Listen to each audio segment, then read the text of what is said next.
وقت ایک ثانیے کے 1000ویں حصے میں لاکھوں بچے پیدا کر لیتا ہے، ہزاروں آرٹسٹ پیدا کر لیتا ہے۔ ماں جی راستہ چھوڑ دیں۔ کشف نے تڑپ کر پیچھے دیکھا۔ بینک کا سیکیورٹی گارڈ اسے بتا رہا تھا کہ وہ عین بینک کے دروازے کے درمیان کھڑی ہو گئی ہے۔ پہلے اس نے اسی دروازے کے شیشے میں جھانک کر اپنی شبیہ دیکھی۔ کیا وہ واقعی ماں لگ رہی تھی؟ ماں جی لگ رہی تھی؟ پھر اس نے گھور کر سیکیورٹی گارڈ کو دیکھا جس کی داڑھی کھچڑی تھی اور سر کے بال سفید تھے۔ وہ بھی اسے ماں جی کہہ رہا تھا۔ دروازے سے دور ہٹ کے اس نے ہر دروازے والے شیشے میں اپنی شبیہ دیکھنا چاہی۔ چونکہ وہ آئینہ نہیں تھا اس لیے خود اسے اپنا چہرہ اور نقش و نگار بے ہنگم نظر آئے۔ آہستہ آہستہ وہ صدر دروازے سے دور ہٹتی گئی۔ یہ گیٹ آنے جانے والوں کے لیے کھلا اور صاف رکھا جاتا تھا۔ دراصل وہ اپنے ڈرائیور کو دیکھ رہی تھی، بینک کے اندر جانے سے پہلے، جسے اس نے اپنے درزی کے پاس کپڑے لانے کو بھیج دیا تھا اور کہا بھی تھا کہ گاڑی سامنے کہیں پارک کرنا۔ اتنے رش میں وہ اسے کہاں ڈھونڈتی پھرے گی؟ ڈرائیور نے حسب عادت دیر لگا دی تھی۔ وہ آہستہ چلتی چلتی نسبتاً محفوظ جگہ ڈھونڈنے لگی جہاں سے وہ اپنے ڈرائیور کو بھی دیکھ سکے۔ وہ جب یہاں سے گئی تھی یہ کتنا پرسکون شہر تھا، مگر اب سڑکیں موٹروں کا جنگل بن گئی تھی۔ غیر منظم سی ایک بھیڑ، دکانوں کی بہتات، بھاگ دوڑ، شور شرابہ، پھر سڑکوں کی زبوں حالی، کچھ بہتر ہونے کی بجائے زیادہ ابتر ہو گیا تھا۔ 10 سالوں میں خود اس پر 1 صدی بیت گئی تھی، مگر اس قوم نے کچھ نہیں سیکھا تھا۔ ماں جی؟ پھر اس کے اندر جیسے ایک بم کا گولہ پھٹا۔ کیا وہ واقعی ماں جی لگ رہی تھی؟ اندھے ہوتے ہیں اس طبقے کے لوگ، رشتہ جوڑے بغیر بات کر ہی نہیں سکتے۔ کوئی جھٹ آنٹی جی کہہ دیتا ہے، کوئی آپا جی کہہ کے بلا دیتا ہے، کوئی خالہ بنا لیتا ہے۔ یہ مصیبت صرف ہمارے دکانداروں کے ساتھ ہے۔ جہالت کی بھی حد ہے بھائی۔ اب ان کو کون سمجھائے کہ اسٹیٹس کیا چیز ہے؟ حد ہے یہ تو۔ وہ کھولتی ہوئی فٹ پاتھ کے دوسرے کنارے پر آ گئی۔ وہاں بڑے نیون سائن اور بل بورڈ لگے ہوئے تھے۔ ان پر نظر ڈالتے ہی اس نے سوچا، اس معاملے میں بھی ہمارا ملک بہت بولڈ ہو گیا ہے۔ عورتوں کو ہر جگہ نیموریاں لباس میں دکھا رہے ہیں۔ پہلے عورت بکتی تھی، وہ بھی چھپ چھپا کے، مگر اب اشیاء ضرورت عورت کے توسط سے ہی بک رہی ہیں۔ دنیا بھر میں عورت اشتہار بن چکی ہے۔ اب تو بھلے خاندانوں کی لڑکیاں، جنہیں شرفاء کی اولاد کہا جاتا ہے، شوقیہ ماڈلنگ میں آ رہی ہیں۔ مگر 10 سال پہلے جب اس نے اس وادی پرخار میں قدم رکھا تھا، اس کے خاندان کی ناک کٹ گئی تھی۔ اوفو، کیا کیا نہیں ہوا تھا۔ امی ابو نے آگ کرنے کی دھمکی دی تھی، بہن بھائیوں نے سمجھایا، ڈرایا، اور تو اور اظفر۔ اس کے اندر ایک سنپولیے نے سر اٹھایا۔ اظفر نے بچپن کی منگنی یہ کہہ کر توڑ دی تھی کہ میں ایک اشتہاری عورت کو بیوی نہیں بنا سکتا۔ وہ بھی ضد میں آ گئی تھی، ہر چیلنج قبول کر لیا تھا۔ وہ چہرے اور جسم کے خزانوں سے مالا مال تھی، ہر پروڈکٹ کی کامیابی کی ضمانت بن گئی تھی۔ لوگ اسے والہانہ پن سے دیکھتے تھے۔ پھر اسے غیر ملکی اشتہارات میں کام کرنے کی آفرز آنے لگی تھی۔ ایک بار جب وہ دبئی سے ہو کر آ گئی تھی تو اسے پرواز کے لیے 7 آسمان نظر آنے لگے تھے۔ دولت اور شہرت اس کے حسن کی ضامن بن گئے تھے۔ وہ ایک خود مختار اور خود کفیل زندگی گزارنے کے قابل ہو گئی تھی۔ جو اس کا چہرہ ہر چینل پر نظر آنے لگا تھا، تو رشتوں کی تنابیں ٹوٹتی چلی گئیں۔ جب سینکڑوں دل بچھانے والے قدموں میں پڑے ہوں تو خون کے رشتوں کی اہمیت نہیں رہتی۔ پتہ نہیں کامیابی کسے کہتے ہیں، پا لینے کو یا چھوڑ دینے کو۔ وہ بورڈز کو دیکھتے ہوئے سوچوں میں کھوئی ہوئی تھی کہ ایک دم گاڑی سمیت ڈرائیور سامنے آ گیا۔ کہاں مر گئے تھے؟ اس نے گاڑی کی طرف بڑھتے ہوئے کہا۔ باجی جی، میں تو آپ کو بینک کے پاس ڈھونڈ رہا تھا، آپ چلتے چلتے اتنی دور آ گئی، مجھے ڈھونڈنے میں اتنی دیر لگی۔ ڈرائیور نے اس کے بیٹھنے کے لیے دروازہ کھولا۔ گاڑی میں بیٹھتے ہی اسے احساس ہوا کہ واقعی وہ اپنے خیالات کی رو میں سڑک کے پار چلی آئی تھی۔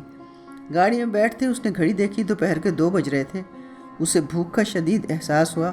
اس نے موبائل نکالا اور گھر پر خانسامے کو کہہ دیا کہ کھانا گرم کرے اور باہر دھوپ میں میز کرسی لگا دے، وہ دھوپ میں بیٹھ کر کھانا کھائے گی۔ فون بند کر کے اس نے پرس کھولا۔ بینک کے کاغذات، چیک بک، کرنسی، ہر شے چیک کر کے پرس کو بند کر دیا اور باہر دیکھنے لگی، یوں جیسے اس کی سانس بند ہونے لگی۔ سامنے وہی طویل اور مستطیل بورڈ آ گیا جس نے تقریباً آدھا موڑ کور کیا ہوا تھا۔ یہ اس شہر کا سب سے بڑا بل بورڈ تھا۔ اس بورڈ کی زینت بننا ہر ماڈل کی خواہش ہوا کرتی تھی۔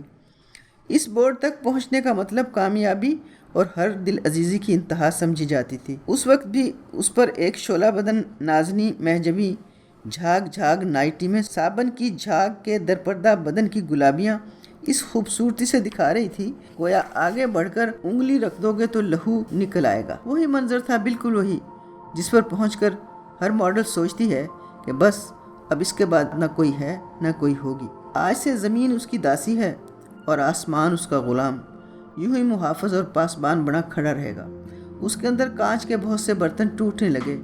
کرچیوں سے بچنے کے لیے اس نے ڈرائیور کو غصے سے کہا، ڈرائیور میں نے تمہیں کتنی بار کہا ہے اس راستے سے گھر مت جایا کرو۔ باجی جی آپ دیکھ رہی ہیں وہاں ٹریفک کو، مجھے آتے ہوئے دیر بھی اس لیے لگی، ان سڑکوں پر ٹریفک بہت زیادہ ہے، میں وہاں پھنس گیا تھا۔ اس طرف ٹریفک کا زور نہیں ہے، جلدی گھر پہنچ جائیں گے۔ میں کچھ نہیں سننا چاہتی، وہ بھڑک کر بولی، آئندہ تم اس سڑک سے نہیں آؤ گے۔ اچھا جی، ڈرائیور نے کہا۔ ڈرائیور پر غصہ نکالنے کے باوجود وہ دیر تک اور دور تک اس بورڈ پر اپنے آپ کو دیکھتی رہی۔ اس کی آنکھوں سے ستارے گرتے تھے، اس کے رخساروں پر گلاب کھلتے تھے، اس کے ہونٹ شراب کی بند سراہی کی مانند تھے اور جسم ایسے کہ جیسے فنکار نے چکنی مٹی سے خود گوندھ کر بنایا ہو۔ ایسا اتفاق کم ہوتا ہے کہ کسی لڑکی کا چہرہ بھی حسین ہو اور جسم بھی قیامت کی حد تک متناسب ہو۔ اس کی کمر صرف ایک بالشت کی تھی، اس کی کمر پر کئی شرطیں لگا کرتی تھیں۔ کئی سر پھرے نوجوان صرف اس کی کمر دیکھنے کے لیے اسٹوڈیو میں آتے تھے اور کوئی بھی فلم بنانے کے دوران اسے لباس اس قسم کا پہنایا جاتا تھا جس میں سے اس کی نازک سی کمر کا خم نمایاں ہو۔ ایسی کمر کے لوگ چھو کر دیکھنا چاہتے تھے۔ ان دنوں ایک سربراہ رئیس زادہ اس پر عاشق ہو گیا تھا اور اس کی خاطر اس نے ایک ایڈورٹائزر کمپنی بنا لی تھی اور اس میں وہی اشتہار بنتے تھے جن میں کشف کام کرتی تھی۔ اس رئیس زادے کا نام گلفام تھا۔ اس نے دو بڑی عجیب حرکتیں کی، ایک تو اپنی ایجنسی کا نام کشفام ایڈز رکھ دیا، دوسرے اپنے دفتر کے اندر ایک بورڈ آویزاں کیا، اس پر کشف کی تصویر لگا کے نیچے ایک بےہودہ سا شعر لکھوا دیا، سنا ہے صنم کی کمر ہی نہیں ہے، خدا جانے نالا کہاں باندھتا ہے۔ کشف کے دوست اور چاہنے والوں میں کافی عرصہ تک اس شعر کا چرچا رہا اور روزانہ لطیفے بھی کھڑے جاتے رہے۔ جدید ترین فیشن کے مطابق کشف کے دوست و احباب بھی اسے ایک چھوٹے سے نک نیم سے بلانے لگے تھے، یعنی وہ کف بن گئی تھی۔ اس میں زیادہ حق گلفام کی ایجنسی اور دولت کا بھی تھا، لیکن وہ گلفام کو بالکل گھاس نہیں ڈالتی تھی اور نہ ہی اس کی دیوانگی کا برا مانتی تھی۔ یہ تو پبلسٹی کا ایک سیانہ انداز تھا۔ گرینڈ روڈ کے بڑے چوراہے پر بل بورڈ کی زینت بھی اسے گلفام کی ایجنسی نے بنایا تھا، کیونکہ گلفام کے سامنے وہ ایک دن اس خواہش کا اظہار کر بیٹھی تھی اور اس کی ہر خواہش کو پورا کرنا گلفام نے اپنا دین اور ایمان بنا لیا تھا۔ کون تھا جو اس طویل و عریض بل بورڈ سے نظریں ہٹائے بغیر گزر جائے؟ یہ ایک طلسمی بورڈ تھا، چاروں طرف سے آنے والوں کی نگاہوں کو قید کر لیتا تھا۔ اس بورڈ کے قریب سے گزرتے ہوئے سمسام رند نے پوچھ لیا تھا کہ یہ لڑکی کون ہے؟ یہ تو غضب ہے، قیامت ہے، آفت ہے۔ بورڈ پر زندہ سلامت نظر آ رہی ہے، دیکھنے میں تو تپش ہوگی، آگ ہوگی۔ یہ بات سمسام تک بھی پہنچ گئی تھی۔ بہت نک چڑھی، تند خو اور نکیلی لڑکی ہے، 1 کروڑ سے نیچے بات نہیں کرتی۔ یار ملواؤ تو صحیح، میں تو روزانہ کے حساب سے 1 کروڑ اس پر نثار کر سکتا ہوں۔ سمسام رند ایک وفاقی وزیر کا بیٹا تھا، پیدائشی وڈیرا تھا، حصول تعلیم کے لیے امریکہ میں مقیم تھا، باپ کے مرتبے اور دبدبے کا مزہ لوٹنے پاکستان آیا کرتا تھا۔ اب کیا آیا تو کف کی لپیٹ میں آ گیا۔ یہ ایسا شخص تھا جسے کف نظر انداز نہ کر سکی۔ کسی نہ کسی طرح بیچ والوں نے ملاقات کا بندوبست کر دیا تھا۔ ان دنوں کف نے اپنی کمائی سے ایک سستا سا فلیٹ کراچی میں خرید لیا تھا اور اسی میں ملاقات کے لیے بلایا تھا۔ سمسام رند پورے کرو فر کے ساتھ آئے۔ شخصیت کے اندر جاذبیت کے علاوہ سٹائل بھی تھا، انگریزی کمال کی بولتے تھے، BMW جس میں 2 گارڈ ہر وقت بیٹھے رہتے تھے۔ 2 گھنٹے کی ملاقات میں دونوں جانب سے خوبصورت گفتگو کی گئی۔ جب وہ اٹھ کر جانے لگے تو انہوں نے ایک لفافہ اور ایک چابی میز پر رکھ دی۔ یہ کیا ہے رند صاحب؟ کف نے پوچھا۔ ہم لوگوں میں رواج ہے جب پہلی بار کسی محترم ہستی کو ملنے جاتے ہیں تو کوئی تحفہ لے کے جاتے ہیں۔ میں بھی آپ کے لیے ایک تحفہ لایا تھا۔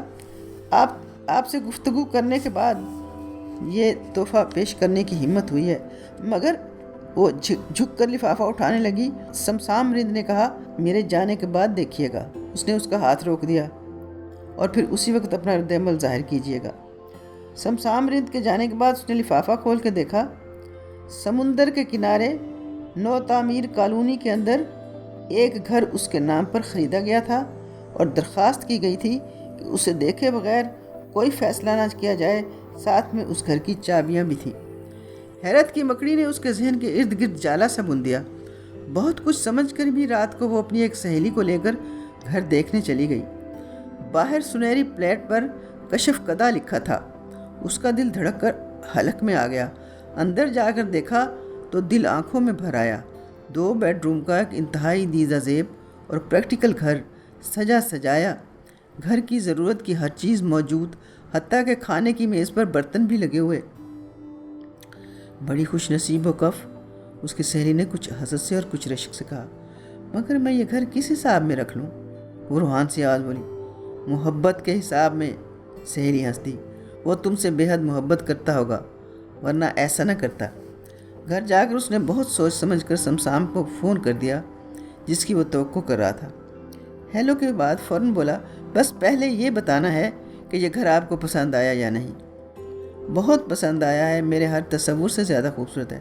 تو بس فیصلہ ہو گیا۔ کیسا فیصلہ؟ یہ گھر آپ کے نام رہے گا کف۔ مگر سمسام صاحب، سمسام نہیں، تم مجھے صرف سم کہو۔ تم آج سے میرے لیے کف ہو۔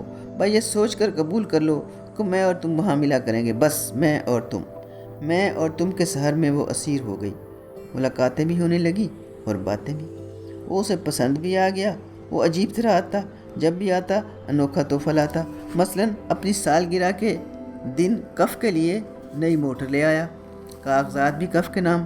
وہ بیچاری کب سے ایک چھوٹی سوزوکی چلا رہی تھی، مگر وہ ابھی اس سے شادی نہیں کر سکتی تھی کیونکہ اس نے ایک غیر ملکی کمپنی سے 5 سال کے لیے فیشن شوز کا معاہدہ کر رکھا تھا، اور 1 کروڑ روپیہ ایڈوانس بھی لے رکھا تھا۔ گو سمسام نے کئی بار کہا تھا کہ 1 کروڑ کے بدلے وہ 10 کروڑ ہرجانہ ادا کر سکتا ہے۔ وہ جانتی تھی وہ ایسا کر سکتا ہے، مگر یہ اس کی خواہش بھی تھی کہ مختلف ملکوں اور شہروں میں فیشن شوز کے ذریعے وہ حسن کا جادو چلا کر ایک شو سٹاپر ماڈل ثابت ہو کے گھر بیٹھے، ورنہ ایک بہت بڑے شریف خاندان کا رکن بن جانا اس کے لیے بھی خوش نصیبی کا باعث تھا۔ اس کی کولیگ اس پر رشک کرتی تھی۔ شہر میں سم اور کف کے افیئر کے چرچے ہو رہے تھے۔ ہاں، مگر دل چلا تھا تو صرف ایک بندے کا، جس کا نام گلفام تھا۔ سمسام کے کہنے پر ہی اس نے گلفام کی ایجنسی میں کام کرنا بند کر دیا تھا، اور وہ بھی ایسا بیہودہ نکلا کہ جس محفل میں کف کو دیکھ لیتا وہی فضول سا شعر بلند آواز میں پڑھنے لگتا، سنا ہے صنم کی کمر ہی نہیں ہے۔ اور اب کف اس کی ان حرکتوں سے چڑھنے لگی تھی، بلکہ متنفر ہو گئی تھی۔ کئی بار سر محفل اسے ڈانٹ بھی چکی تھی۔ یہ بات اس نے سم کو بتا دی تھی۔ سم نے اسے اپنا ایک سیکورٹی گارڈ بھی دے دیا تھا۔ حقیقت یہ ہے کہ وہ ان دنوں اپنے آپ کو لیڈی ڈیانا سے کم نہیں سمجھتی تھی۔ جب وہ شوٹنگ سے فارغ ہوتی تو اپنے نئے گھر میں آ جاتی۔ وہ شام اور وہ رات سمسام کے ساتھ گزارتی۔ شہر میں اس کے پہلے فیشن شو کے بہت چرچے تھے، جس میں کف نے 5 ملکوں کی دلہنوں کے مختلف لباس پہن کر ریمپ پر چلنا تھا۔ اس فیشن شو کے لیے سمسام نے اسے پھر ایک انوکھا تحفہ دیا تھا، اونچی ایڑی کا ایک گولڈن سینڈل، جس کی ایڑی پر اصلی سونا مڑھا دیا تھا۔ جب یہ سینڈل اسٹوڈیو میں پہنچا تو لوگ سینڈل کو دیکھ کر اش اش کر اٹھے۔ سارے ڈیزائنرز کا یہ فیصلہ تھا کہ ہر لباس کے ساتھ کف کو یہی سونے کا سینڈل پہن کر ریمپ پر چلنا چاہیے۔ جس روز سینڈل سامنے رکھے وہ تیار ہو رہی تھی، گلفام ہاتھ میں پستول پکڑے اس کے ڈریسنگ روم میں آ گیا۔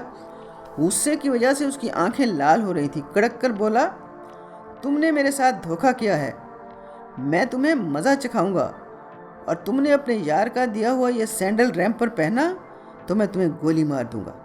یہ بات اس نے پستول کا رخ اس کی طرف موڑ کر کہی تھی، اور یہ مذاق نہ سمجھنا، وہ دوبارہ بولا۔ آہٹ ہوئی تو باہر نکل گیا۔